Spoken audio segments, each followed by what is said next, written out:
Today I am going to teach on the second chapter of the book Compassion Now.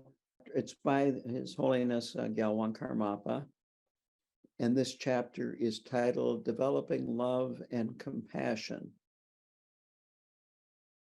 In the introduction to this chapter, he talks about a book by Chanda Kirti called the Madhyamaka Vatara. That's the Sanskrit name for it.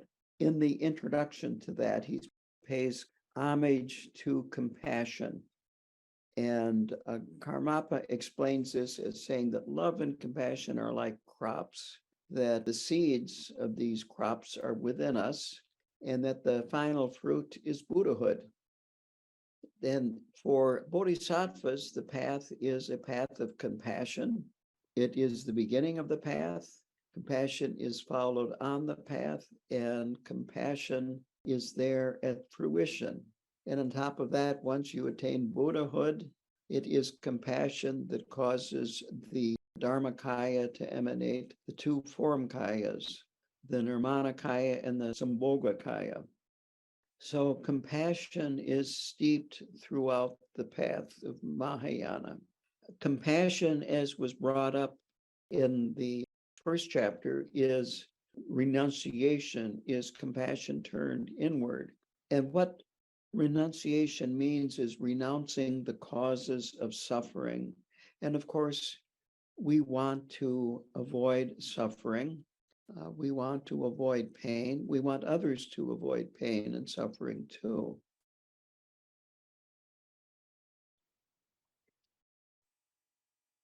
He also refers to the phrase, the quote, stable root of compassion. And the idea here is that for a tree, that the roots grow deep. They're not usually visible, or not much of them are visible. And they give the tree stability. They keep the tree from falling over, for instance, as well as they give the tree nourishment and water. With compassion, it's like roots, that this compassion is beyond conceptual mind, that it's not visible, and it helps us have stability, nourishment, and growth. Quote, it is something that is intensely felt and brings feeling with it. So this is how he describes compassion. Now, there are qualities that help us develop these seeds of loving kindness and compassion. They are patience, diligence, and then compassionate action. If we don't have compassion and love for people, then we really are not on the Mahayana path. And if people are without love and compassion for others, they are miserable. They're pursuing happiness and freedom from suffering, and they're just causing more suffering for themselves and more suffering for others. Now, for a person that does not understand the sources of suffering, the uneducated person feels that the sources of their pain are outside themselves. They think it's caused by other people and circumstances. And then they start to try to manipulate people and manipulate circumstances so that they have less pain and more happiness.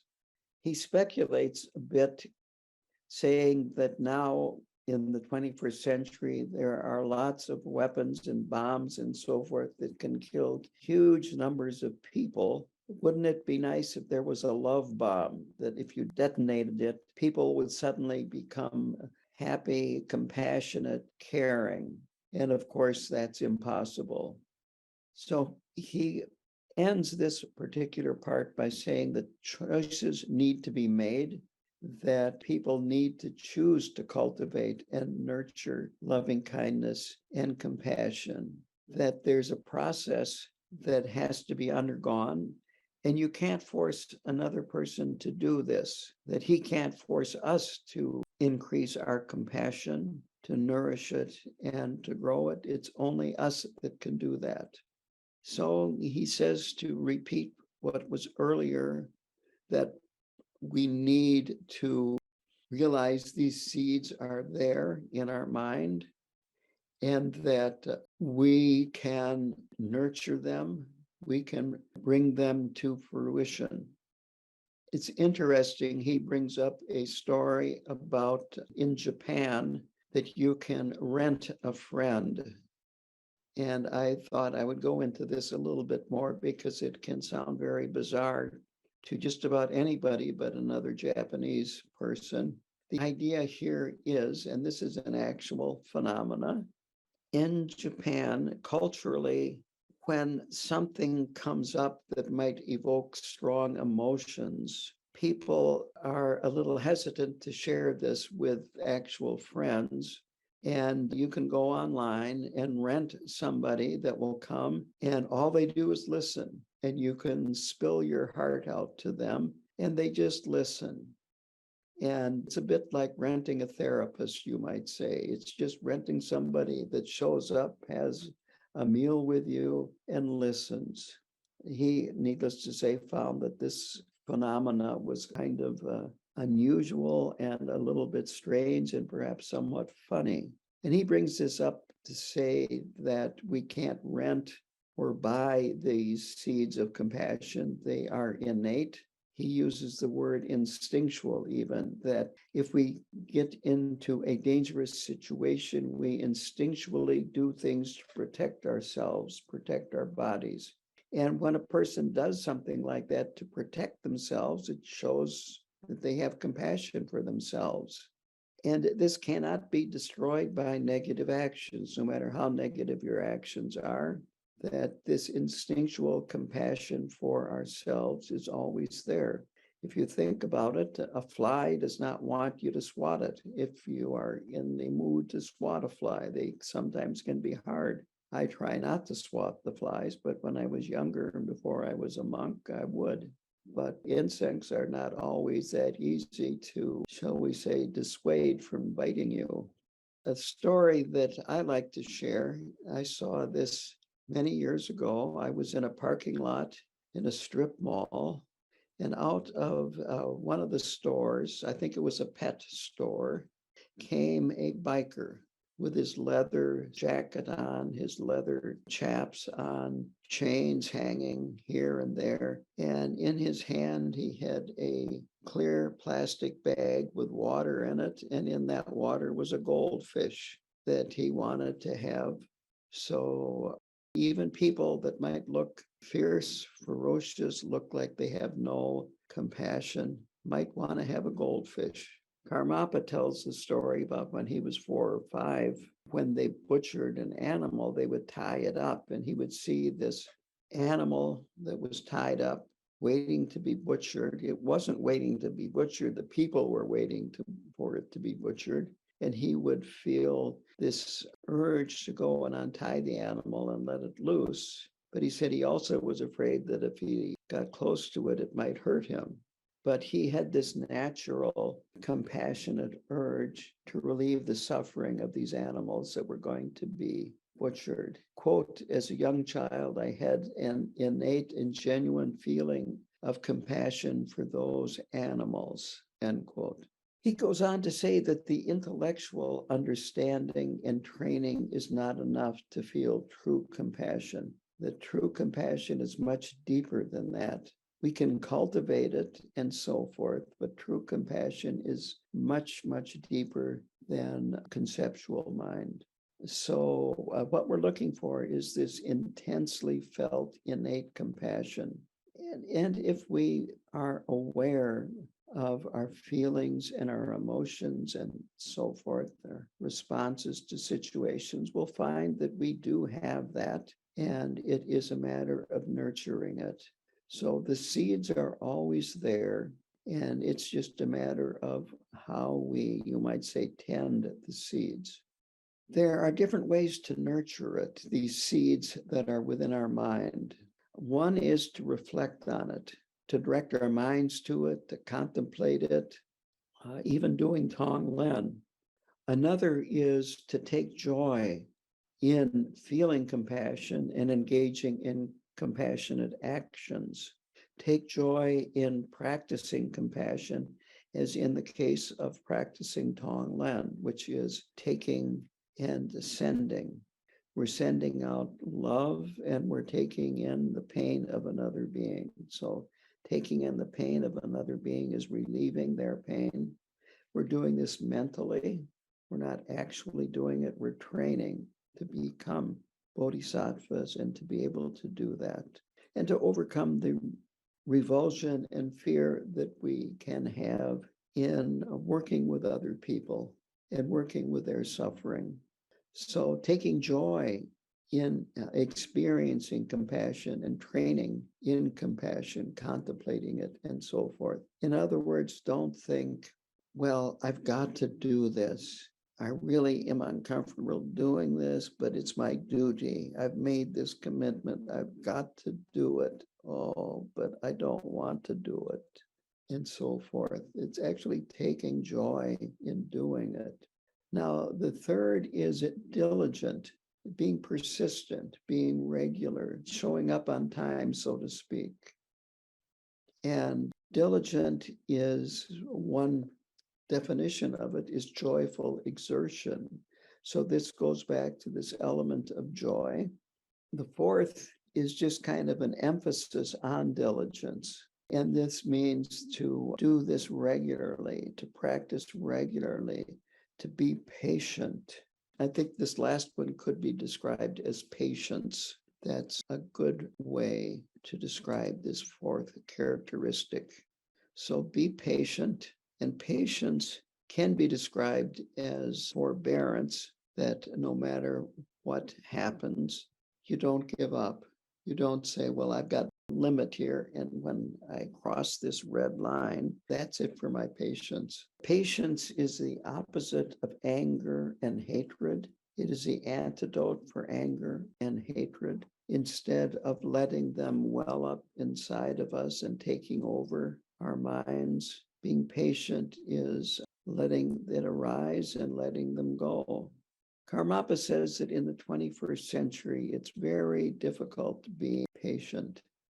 He brings up contrast between Tibetans and Westerners and perhaps some other Asians. And here in the West, we go much, much deeper into the details of what we're going to do than a Tibetan would. We develop long, elaborate plans. We might even think about, well, then this obstacle might arise. And if that arises, what do I do? I'll do that. If that doesn't work, then I'll do plan C, and on and on and on and on I go. We overthink things. We set ourselves up for difficulties. We can have more difficulties that we think about than we obviously ever actually face. We keep thinking about it over and over and over again. And we think if this problem arises, then that will happen. And if that happens, my whole world will fall apart. And the first thing hasn't even happened yet and probably won't, or at least not the way you are thinking about it to happen. So we are setting ourselves up for upheavals and distractions. Oh, the plan isn't working. This thing arose, that arose, yada, yada, yada. This can be a huge problem in terms of keeping our stability and being patient. We get speedy. We're in a hurry. We've got to get it done. Da, da, da, da, da. And when you're speedy, whether it's driving your car or anything else, if something happens that slows you down, that interferes with the plan, it's very, very easy to become upset, become aggravated, even if it's a little bit. And then the irritation and aggravation grows more and more and more as more and more difficulties arise. So it's good to slow down a little bit. Sometimes we try to get 30 hours of things done in a 24-hour day. And then when what we want or expect to happen doesn't happen soon enough, when obstacles arise, we get upset. And of course, this creates a lot of unnecessary worrying, unrealistic expectations, and so forth. He contrasts this by saying Tibetans don't spend much time thinking about what will happen when they finish their present activity. They're more focused on what they are doing. So it's very, very important to consciously put effort into cultivating patience, because this is such an important remedy to nurturing compassion. He then quotes Shanti Deva, and now Lama Yeshe Gyamtso is a translator here, and this is a little different translation of these 4 lines, which are very, very famous among Tibetan Buddhists. Quote, "There is no point in becoming upset about what you can change, simply change it. And there is no point in becoming upset about what you can't change, since there is nothing you can do about it."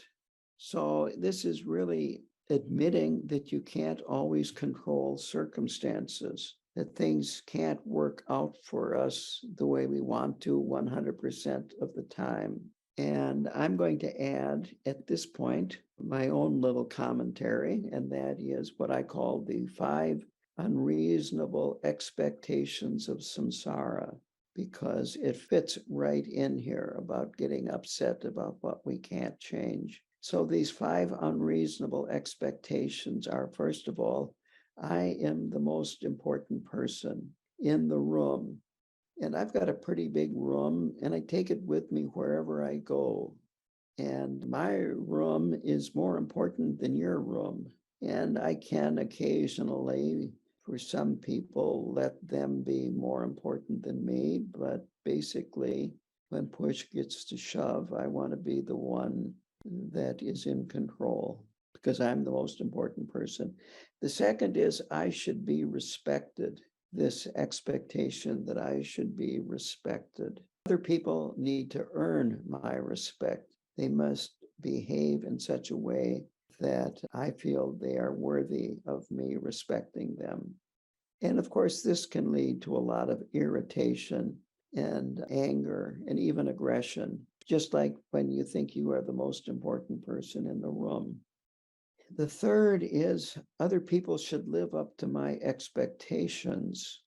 For some people, we might feel, well, I don't even need to tell them what my expectations are. They are supposed to know what my expectations are. And needless to say, our expectations frequently are wildly out of the expectations of other people that we are in a close work relationship or personal relationship or whatever, even the expectations you have to the clerk in the store. The fourth one is I should not be harmed in any way. And this goes also when we talk about speediness. People shouldn't get in my way. I shouldn't have to slow down because there are obstacles that other people put in my way. At work, when I come up with a good idea, why do people keep shooting my ideas down? This shouldn't be. Well, it happens all the time. And then the fifth one is life should be fair, and I'm the one that decides what's fair. I'm kind of the Supreme Court here. I appointed myself as the Supreme Court, in fact. So all of these things can lead to irritation and quickly grow into aggression, anger, and hatred. It's just saying that we're not getting our way. So sometimes we work with unrealistic hopes or expectations for future benefits. And the result becomes stress and suffering in the future, pressure, and so forth. We forget that we are voluntarily working for our own benefit and don't see the bigger picture. We're in this situation because we wanted to be in it or we wanted a certain outcome, and we have to take responsibility for our attitudes. So to contrast this attitude, the Karmapa says this, quote, "The type of patience that I'm speaking of consists fundamentally of seeing what is wrong with the kleshas and through fully seeing that, having the forbearance not to indulge in them."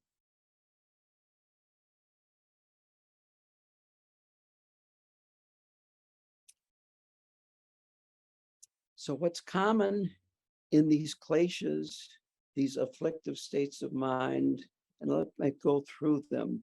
They are passion, aggression, indifference, pride, jealousy, and all kinds of variations on those. What we need to do is see that all of these are problems. And while we might be attached to them and wanting to buy into them, to not indulge in them. That is the problem, is when we indulge in them. Temple Carter Rinpoche once said that the problem with sentient beings is they see their faults as qualities. So we need to see them as the causes of suffering and have a strong resolve not to engage in them, to see them as, quote, masses of defects and faults, end quote, to realize that there is no part of them that is worthwhile. So this is what renunciation is just learning to say no to these afflictive states of mind. It is a process of developing revulsion gradually over time to these afflictive states of mind and seeing that they are just completely saturated with suffering, even though we might feel good briefly when we engage in them. So this takes a lot of effort, takes a lot of conscious effort, training. It's interesting that he feels that the training becomes easier if we look at it more of a game than as a practice. When we look at it as a practice, we can get too serious. We actually need to lighten up. And if we can treat it like a game, we automatically lighten up. That by lightening up, we can develop forbearance or patience more easily. It's a bit like a person that is all stressed out. If you look at them and tell them, relax, it's not going to get them to relax. They're probably going to become even more uptight because now you pointed out the fact that they need to relax and there's something wrong with them. If you can keep a light touch, maybe even laugh at yourself when you lose it, when you realize that you've lost it. Oh, there I go again. That ego, such a pain. Quote, in the cultivation of virtue, we have to become aware of our tendency to become too serious, because if we become too serious, our kleshas will become even more serious than that. So it's really important that while we are traveling the path, we want to apply ourselves, be diligent and so forth, but to do it with a light touch and have this feeling of joy rather than duty. I have to do this. So he says that our patience has to arise from natural enthusiasm. I like that phrase, natural enthusiasm. So become more enthusiastic and try to avoid it becoming more rules and more shoulds. Then he has the question and answers here. And I didn't even write down the questions. I just took out what I thought was the important parts of these answers, but I'm not going over each answer in its entirety. So the first answer that he gives, he talks about the way things appear and their nature, and says that they are not separate. To ordinary beings, they appear separate. And in fact, ordinary beings really are not even aware of the way things are, more the way things appear. He talks about a being that is going through the stages of dying. And he talks about there being coarse, subtle, and extremely subtle. He uses the word prana. The Tibetan word is lung. The Chinese word is qi, as in Tai Chi. And gradually, as the person dies, the coarse and the subtle prana breaks down, leaving this extremely subtle prana, or lung, and lung means wind. And if the mind recognizes them as non-dual, subtle wind, and mind as being non-dual, there is liberation. You achieve Buddhahood because you saw non-duality. The second answer talks about the three yanas here, that on the Hinayana level, we're working with the kleshas. Buddha taught there are 84,000 afflictive states of mind. All of them are within the three main afflictive states of mind, which is passion or desire, anger, and then stupidity or ignorance. Here he talks primarily about passion. He says this is a huge problem that causes all kinds of suffering. And so on the Hinayana level, we engage in renouncing an outer discipline and renouncing a lot of material things. On the Mahayana level, here we're talking about great compassion, and they are not discouraged or get swept away by desire. When it arises, they tend to see it as not truly independent, and they don't get swept away. They maintain their stability. It's a bit like riding a horse. A well-trained horseman, if the horse shies, which means makes a sudden turn to the right or to the left, they don't lose their balance and fall off, that they quickly regain their balance and continue riding the horse. So that is this Mahayana approach. And then in the Vajrayana, that the compassion is so strong that it overpowers the kleshas. Also, on the Vajrayana level, you can use the kleshas to actually progress on the path, that there are aspects that can be used as fertilizer. But ordinary beings usually are not able to distinguish this. And so it's better for them just to reject the kleshas altogether than try to distinguish between what you can use and how to use it. The third answer is ordinary beings experience things as they appear and do not experience them as they are not even aware of this distinction. So this does not apply to ordinary beings being able to rest in the nature of the way things actually are. And to go on this a little bit more, because of being ordinary beings, even if we have the proper motivation, we cannot always directly benefit beings. It's more of an indirect benefit. A highly realized being can be of immediate benefit to others. I think one way to look at this about benefiting others is that a lot of times what we're doing are planting seeds when we interact with other people that might not sprout and ripen until future lifetimes, whereas a true bodhisattva could benefit that person in their present life. The final answer is ordinary beings in the bardo of dying, when the clear light appears, or the mother luminosity. There are a lot of different words for this. When it appears, their mind is still an afflicted mind, and they experience this dualistically.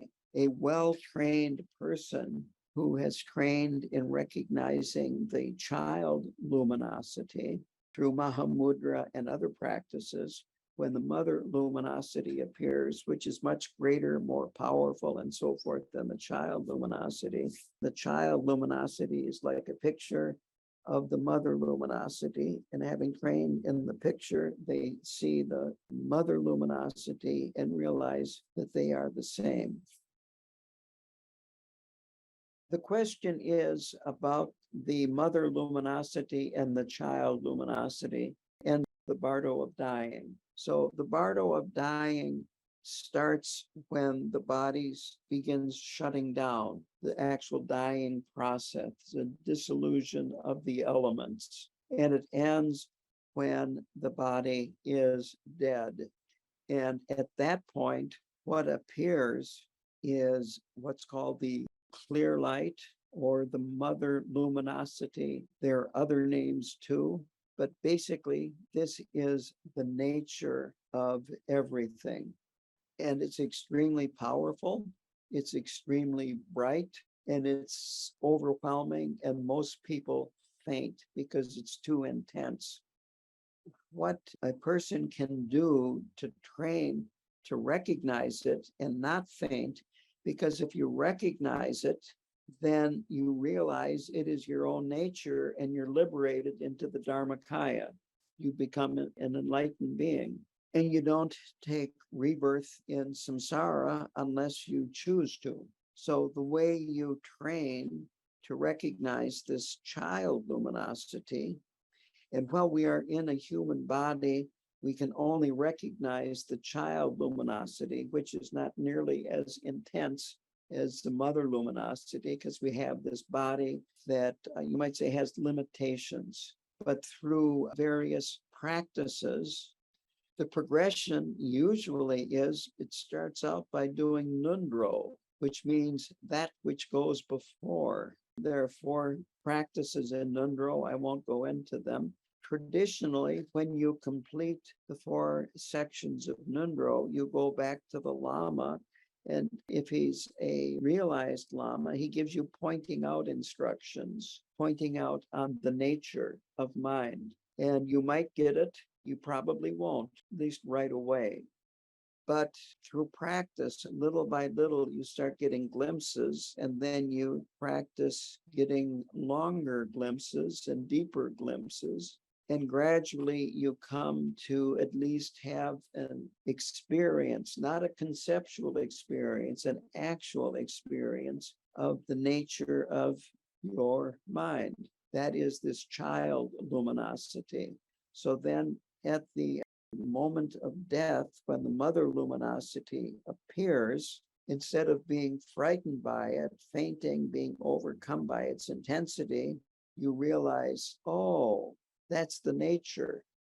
And it's called the meeting of the mother and child. The question is that when you're dying in the hospital, you're not alone. You've got staff there. You might have relatives there. There's a lot going on. They're pulling tubes out of you. Maybe they're still putting tubes in you. And of course, this is a problem. What is really important is to write down your final wishes, being very, very specific, and talking it over with your relatives, talking it over with the hospital staff if it's at all possible. Have an advance directive made out, power of attorney, and all kinds of things like that made out in advance. And then you've got a chance of things going a little bit better than if you didn't have all of this taken care of in advance. In US hospitals, there's no guarantees. Rinpoche once said, I don't remember who the man was. He was a tulku. And he said he wanted to go back to Asia to die because there they would leave him alone in the hospital. The question is then what happens if you don't recognize the mother luminosity or the clear light? What happens is then you pass out, and then when you regain consciousness, you find that you are in the bardo of the peaceful and wrathful deities. And what you're actually seeing is your own mind, different aspects of your own mind. And some of these deities are peaceful, like Chenrezig, Amitabha, and so forth. But they're very bright, very large. The story that I told recently, quite a few years ago, some friends of mine had a young daughter, maybe 5 years old. And I was visiting them, and they said, this was around Easter time, we took our daughter to the store, and her daughter was right there. And the Easter bunny came up to her, and she cried. This is the Easter bunny. So I asked the daughter, well, why did you cry? She said, he was so large. Well, this is what happens in this bardo of the Sambhogakaya deities. They're huge, huge as mountains. And there's huge noises, like a world being destroyed, 1,000,000 thunderclaps all at once.